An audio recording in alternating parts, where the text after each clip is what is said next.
Audiojungle.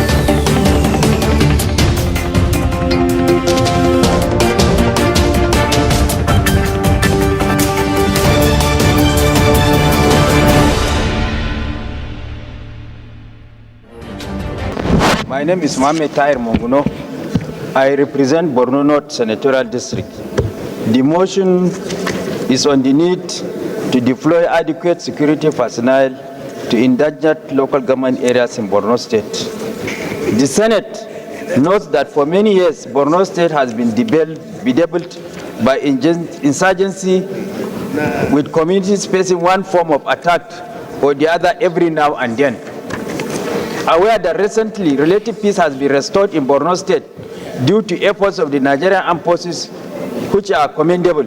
However, some communities are still besieged by insecurity, as Guzamala local government does not have any civil authority in place, no military presence, while Abadam and Marte local government areas need security reinforcement. Also aware that the aforementioned areas are predominantly agrarian communities, with Marte local government area being known for large-scale production of wheat and rice.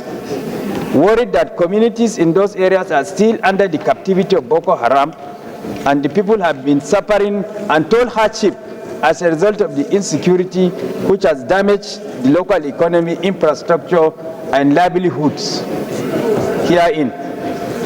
And also worried that the absence of military personnel in the areas may cause the insurgents to become more emboldened and attempt to capture surrounding communities, thus ruining the previous efforts by the government to secure the state. Accordingly, resolves to urge the Nigerian armed forces to establish a super camp at Guzama local government area and mobilize adequate personnel to secure Abadam and Marte local government areas of Borno State, and mandate the committees on Army and Air Force to ensure implementation.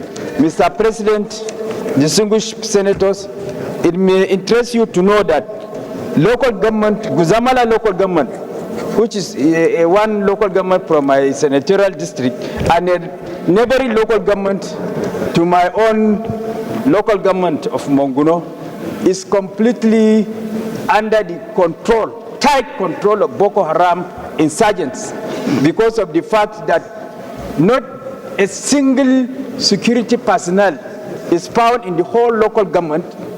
As a result, civil authority is lost, and Boko Haram are effectively in control of that local government. They have imposed taxes on people, they have imposed levies on people, and there is no security personnel to challenge them, and there is no civil authority that is in existence in that local government because of the presence of Boko Haram and the tight control, the total control they have in that local government. So therefore, we are craving for the indulgence of this Senate to direct the Nigerian military to make their presence felt with a view to repelling the Boko Haram insurgents in that local government, because if we allow them to exist in that local government, they will be further emboldened and have all the luxury to organize and attack other neighboring local governments, particularly my own local government of Monguno and other neighboring local governments, that peace has been restored, civil authority has been restored, and people are started going back to their respective communities to pick the pieces of their lives. So it is very important that this local government is secured and this local government is redeemed from the tight control of Boko Haram, as well as Abadam and Marte local government, that though we have military presence, but they are equally challenged. We need further reinforcements in these two other local governments, while complete repelling of Boko Haram in one local government of Guzamala. Thank you. Sorry. Distinguished colleagues, this again is an indication that we are not able to capture every piece of our land from the insurgents. That is unfortunate. But before I comment on what we need to do, let me commend our military for working so hard to ensure that we secure our lands and protect our territorial integrity. Mr. President, the story is we don't have enough boots on the ground. So we need a task force of some sort that the military is able to occupy areas that it could capture, and the police and other security agencies will now be moved in to re-establish civilian authority.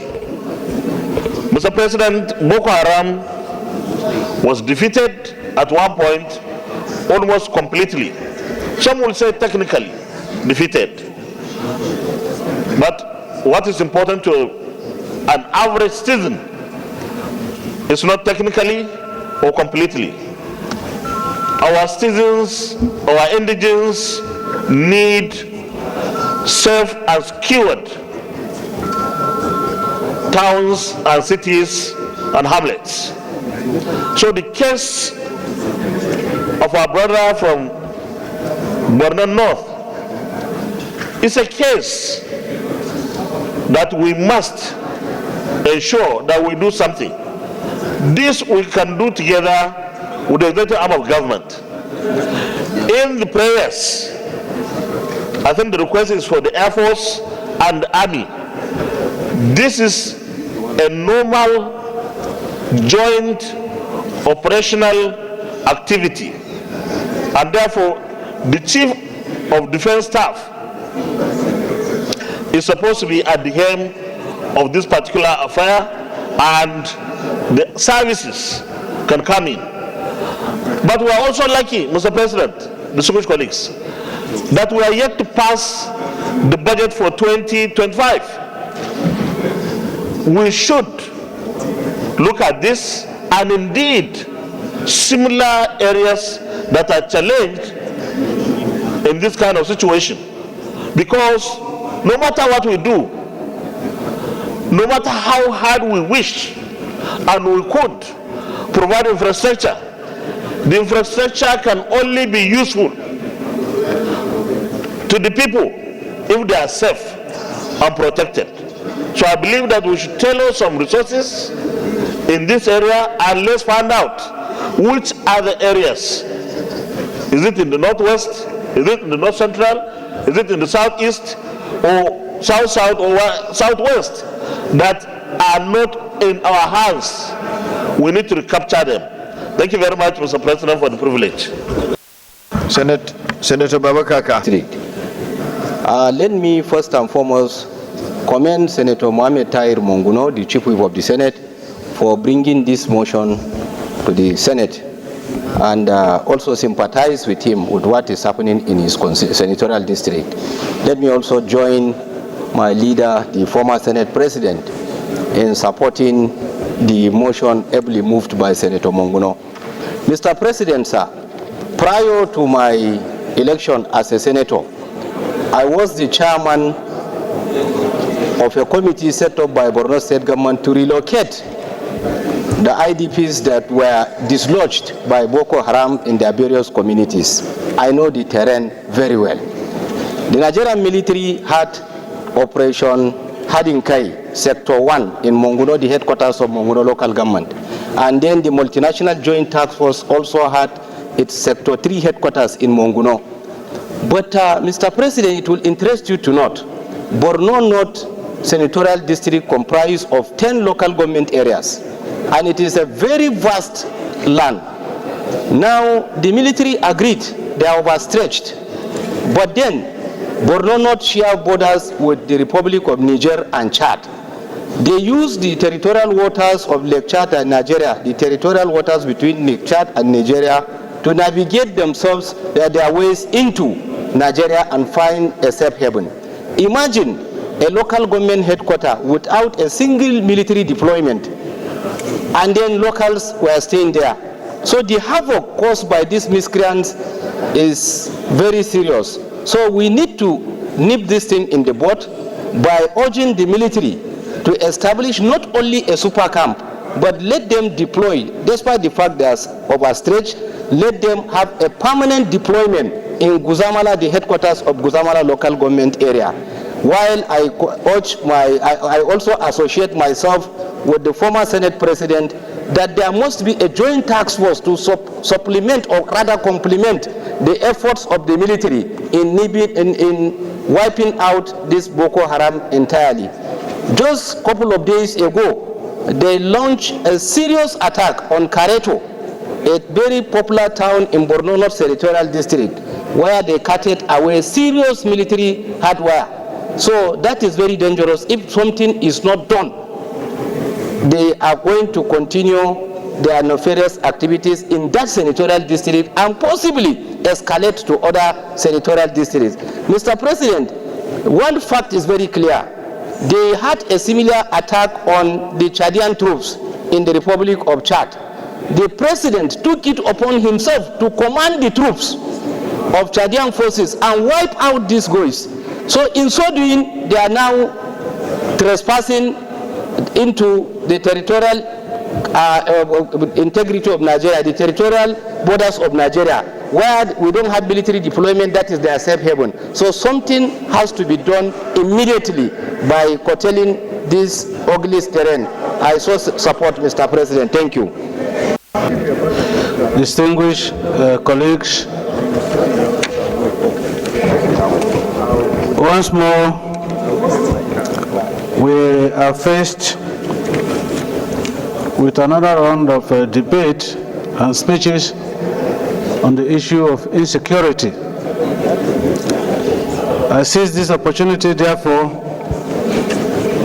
to sympathize with my colleague and brother, Senator Mongunu, and commiserate with the families of those affected in this current imbroglio. Mr. President, it is sad that we are talking about this issue in spite of the spirited efforts by the government and the armed forces of Nigeria and all other security agencies involved in combating the menace of insecurity. Mr. President, as rightly pointed out by the mover of this motion, time was when the activities of Boko Haram was literally wiped out or decimated.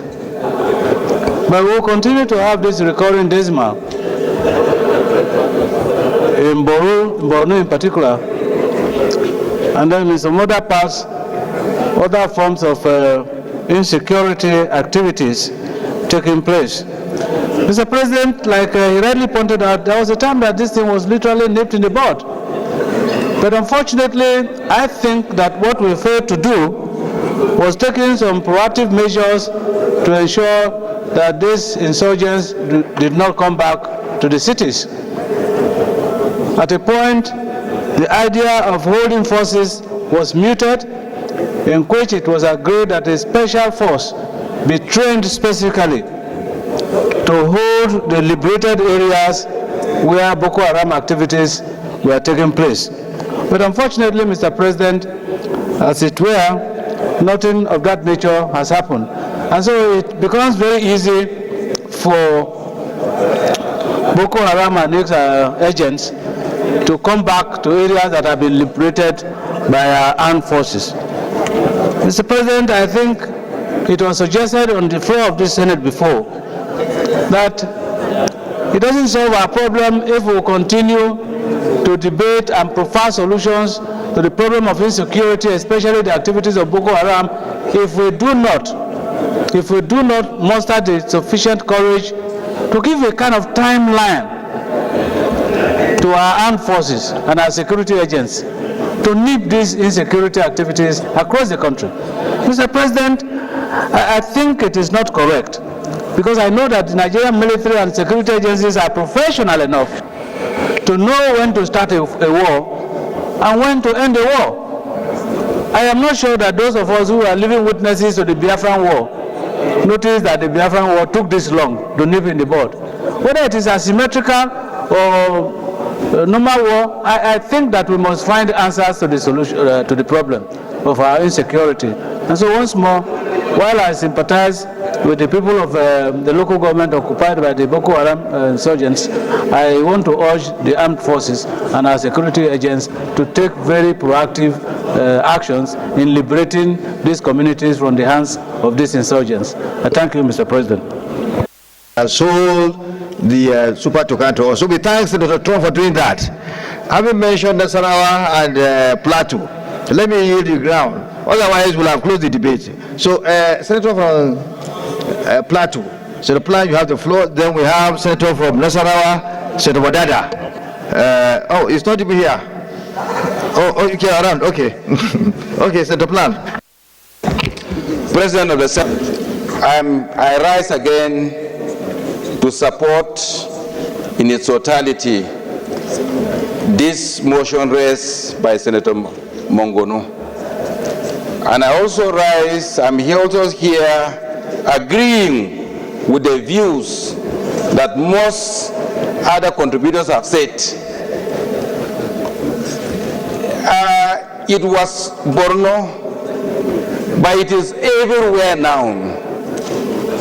Most of us cannot easily visit and dine with our electorates because our villages are no more safe. President of the Senate and my colleagues, even 3 days ago, my constituents were killed by these terrorists. I personally feel, just as contributed by Senator Ahmed Lawan, that the 2025 budget is about to come to us. I feel that apart from acquiring more weapons, we need more recruit of personnel into our security agencies, because the ratio of our population to security personnel is very low. We must deliberately appropriate more funds for recruitment of our youths into the security forces. When we have that, sir, it will take care of unemployment and will also provide security to our people. Our villages are not safe, and if our electors are not safe, we are not safe too, sir. I pray that. Thank you very much. Your time is up, sir. I agree, sir. Senator Ahmed Wadada Aliyu Sarkin Yakin Kefi, the famous horse rider. Of course, the importance of this motion cannot be overemphasized. And I think by all intent and purposes of commitment, our colleagues have spoken and virtually have said it all, with the exception of what I am going to say. Regardless of where these bandits are from, they are locally incubated or internationally coordinated. They cannot achieve their set objectives fully in any local environment if they do not have some level of support of the natives or locals there. And so, to weaken them is one of the things that makes it much easier for them to recruit our youth, is because of poverty.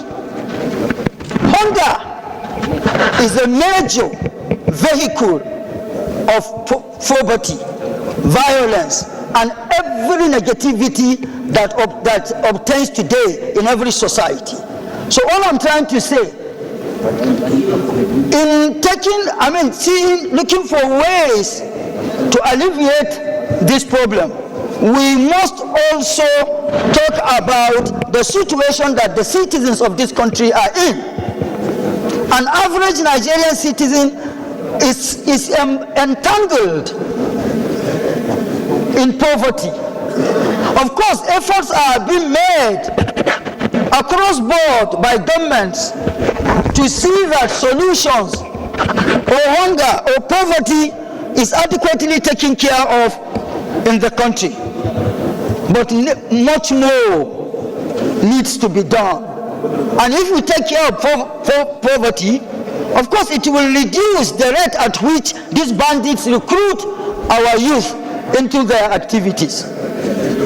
So to me, Mr. President, distinguished colleagues, as representatives of the people here, we must at all times ensure that we give support, and not only give support, we look for ways and means that Nigerians, the situation of Nigerians will be better cushioned so that they remain focused and, of course, nationalistic in their thinking and conduct. I so contribute. Thank you, Mr. President. Representing Yobe East. Mr. President, I support this motion by our leader, Senator Monguno. This issue of insecurity, especially the issue of Boko Haram, is risk-spacing gradually. Even in some part of Yobe State, a lot of local governments in Yobe State that are bordering this local government he mentioned are also facing the same problem, the same attacks. You could remember that there are some attacks 2 months ago in Mafa in Termua local government of Yobe State, where a lot of people were killed and a lot of properties were destroyed by these Boko Haram incidents. Recently also, there are a series of attacks in Gaidam local government in Yobe State and Yunusare local government in Yobe State. Those local government are also bordering these areas he had mentioned. Therefore, I totally align myself with the suggestion by His Excellency, the leader, the former President of the Senate, Lawan, that a serious action should be taken to curtail these issues of Boko Haram that are resurfacing now recently. Thank you, Mr. President. Thank you, Senator. Senator Ned Mwoko, I represent the good people of North Delta State. Mr. President, just aligning myself with most of the speakers, but particularly the last speaker, our horse rider, Senator Aliu. It's just the fact that there's insecurity across the nation. And we keep talking about it and keep thinking that empowering our soldiers or our police is the solution. I take a different view. I've always said that we must look at the reasons why people are agitating, why people are fighting, why they are willing to carry guns to be killed or kill. You know, we all know, for instance, that tomorrow we are expected to be in Anambra State for the burial of our departed colleague, Senator Uba. But most of the senators that you ask are unwilling to go to Southeast because of the dangers posed by those who are disgruntled. And we cannot have a nation where some parts of the country are no-go areas. It just doesn't make any sense. My solution is a very simple one, and I've said it and I keep saying it. We need to have a national dialogue. We need to bring all the dissenting voices, all the groups that are agitating for one thing or the other. Mr. President, let's talk to them. Let's talk to them, just like the IRA and the British government did over some time ago. You know, we just need to dialogue. That is the only way we can resolve this. But if we just keep thinking that it's about pumping money to the military or buying some attack helicopters, it just wouldn't work. Because you can't kill ideas just with barrels of gun. And most of these people have resolved to die because of how they have seen themselves over time, deprived, denied, degraded. So, Mr. President, let's look at some other solutions. Whilst I support this particular motion, yes, I do support it, because we must have some interim measures, but let's look at long-term measures. Thank you, Mr. President. Senator Adam Oshiomhole. New to be said about the need for security. It's a precondition for every other thing that we can possibly do to bail our country out of the current economic and social challenges. But I want to look inward and say, this Senate, when I say this Senate, not the 10th Senate, listening to some of the contributions, we have to agree that we too, as senators, could do better through our military oversight functions. Somebody mentioned that we bought the wrong helicopters to Kano or whatever, and that we were supposed to buy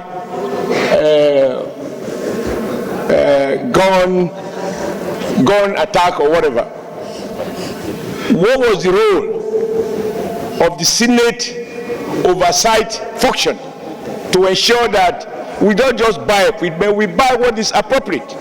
If the military chiefs have reasons to do differently, the purpose of our oversight is to refocus procurement to coincide with what we believe is most suitable.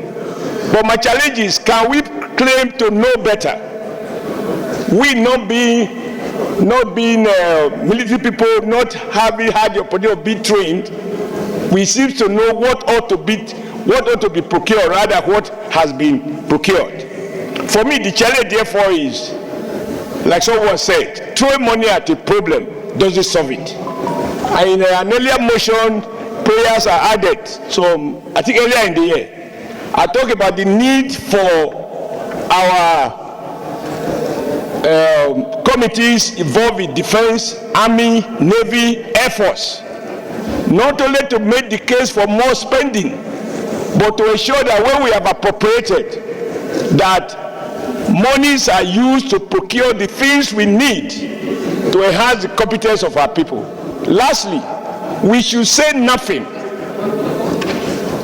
in these chambers as if to suggest that the army is not doing something. A lot of young men, a lot of officers and men have paid the supreme price fighting Boko Haram and other security and other criminals in different parts of the country. So even in a moment like this, when we are in pain, we are worried about the seemingly endless nature of this challenge, we mustn't fail to acknowledge, because I do know a number of very promising young men, officers and men that have been wasted, I would say wasted, who have paid the supreme price so that we can be safe. That they have not put an end to it should not make us to make comment that may be demoralizing.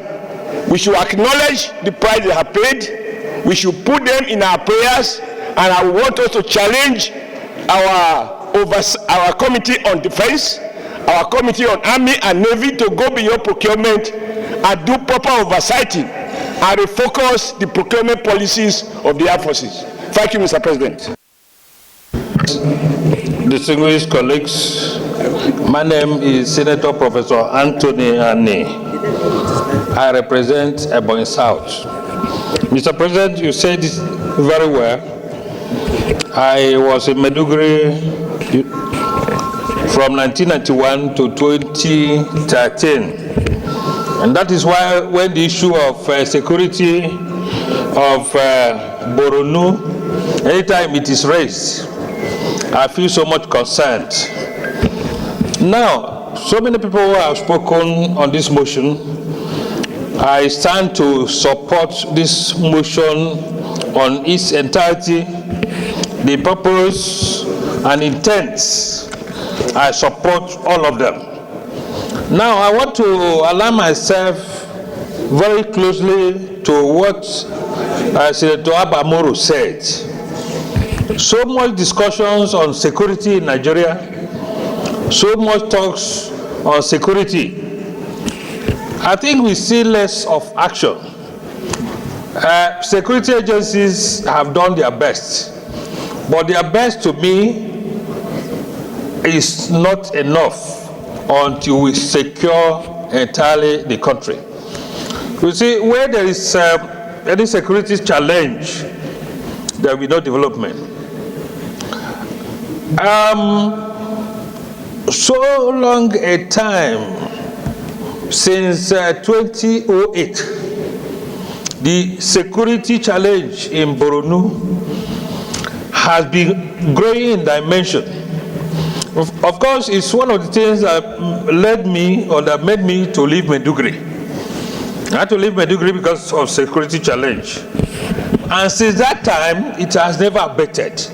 And people have been talking about it. Does it mean that the security agencies have no solutions to that?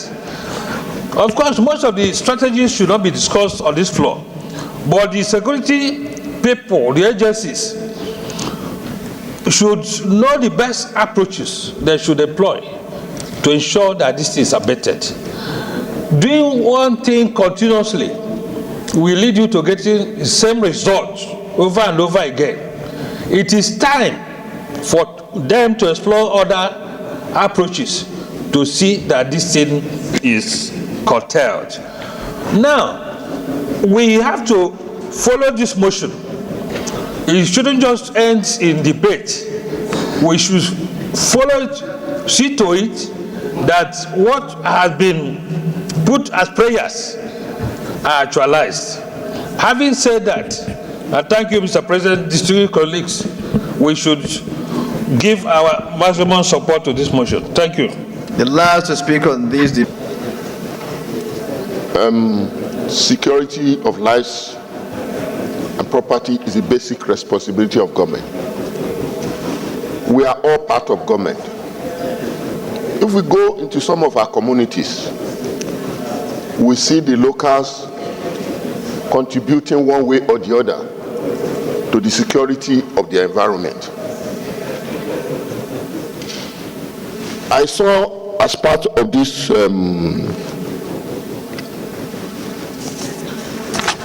prayer, that the government, Nigeria, should establish a military base and a community there. Sometimes we can also lead by example. Like I just discussed with my brother, Senator Ndume. We can come together as the leader of the state to mobilize the legislature in the state to see how we can use part of our National Intervention Fund to contribute something to the security of our environment. If you can secure the lives and properties of our people, that is the best thing we can do for them. Rather than coming and talking every day, we should lead by example. I also discussed with him, you should see the Chadian leader that led his people to the front. It's because he understands that terrain. We can also, as leaders, I told him, lead. He can provide himself as the leader, so that I can lead like Chadian president that knows the terrain of that place, to lead our military on operation there. So it is leading by example. So we don't just blame everything on government. Our military, they are trying. They are overstretched. And we need to do all possible to come to their aid. Thank you. Thank you very much. Armed forces to establish a super camp at Guzamala local government area.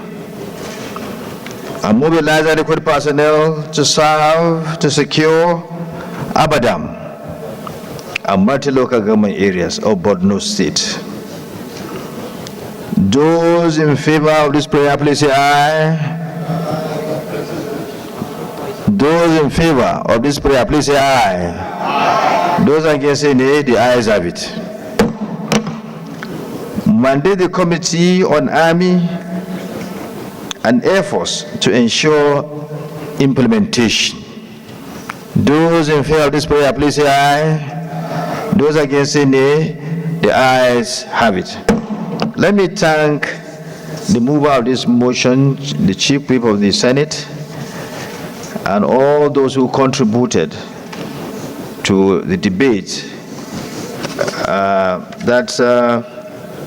This is something that is appropriate, and is something that is good to help to restore peace in the aforementioned local governments. Abadan, of course, Wuzamala, Abadan, and multi-local governments areas. Of course, as said by some of us, we need to commend our men and women in uniform who are doing their best every day since the beginning of Boko Haram insurgency to secure our areas in Borno and elsewhere, and to also safeguard our people. Some of them have paid the supreme price. Some of them have been injured. Some of them have been incapacitated. They've done us proud. They are doing us proud in protecting the sovereignty of our nation, our territory as a nation. We commend them and we pray for them. But we need to ask them to continue to help us so that we secure these areas, to restore peace in these areas. They've done it before and we know they can do it. And we urge them that more grease should be on their elbows. We don't take what they are doing for us, what they are doing for the creation, for the nation, for granted. We are proud of them, we commend them, and we pray for them. And we also commend Mr. President for all that he has been doing to bring total peace to this country. It's not an easy thing. The problem of insecurity is something that has international dimension. Wars are being fought in all parts of the globe. Ukraine, what is going on there? Gaza, and so many other areas. And the problem of terrorism is all over the world, everywhere. No country is immune to terrorism. So it's something that has international dimension. It's not something that's peculiar to this country alone. And we know how much Mr. President is doing, going all over the world to secure collaboration with other nations to deal with this international phenomenon. It's not something that a nation can fight alone. They have international connection. The terrorists are not from Nigeria. They are from other nations. Some are Arabs, some are black Africans, and so on and so forth. Some could even be from the Middle East, who knows? So it's something that the leadership of the country is doing to have that international collaboration, sharing of intelligence, and so on and so forth to deal with the situation. We commend Mr. President for what he's doing. And we are very sure with the cooperation that the National Assembly is providing to Mr. President and other security agencies, we will be able to deal with this matter. So I thank you, the Chief of the Federation, Chief of the Senate. I used to call your predecessor, the former Chief of I used to call him Chief of the Federation. I do call him, I still call him like that, Chief Whip Emeritus. So thank you very much for sponsoring this bill. You are known for your resilience, for your determination to help your people. Please continue on what you've been doing to help your people right from the House of Representatives. So it's on this note that I thank everyone. I commend everyone for your contribution to this debate. And please, the leader is going to move for us to adjourn so as to come back later so that we can pass the votes and proceeding in order to make sure that we don't go against the time in respect of the report that was adopted, the report that was submitted by the local and foreign committee in respect of the loan that the country is going to acquire to get. Because once we don't do that today, it will go against the time and will put the entire process in jeopardy. So please, let's please everyone to come back after we've taken our lunch so that we can pass the votes and proceeding. Leader. Mr. Senate President. The adjournment for 30 minutes, just 30 minutes is enough. Sir? 30 minutes, we'll come back 30 minutes after. Distinguished senators, having concluded the proceeding on other paper, I have moved that the Senate do adjourn for 30 minutes only and reconvene by 2:30 to be able to pass the votes and proceeding today. I so move. The minority leader. Okay. Audio Jungle.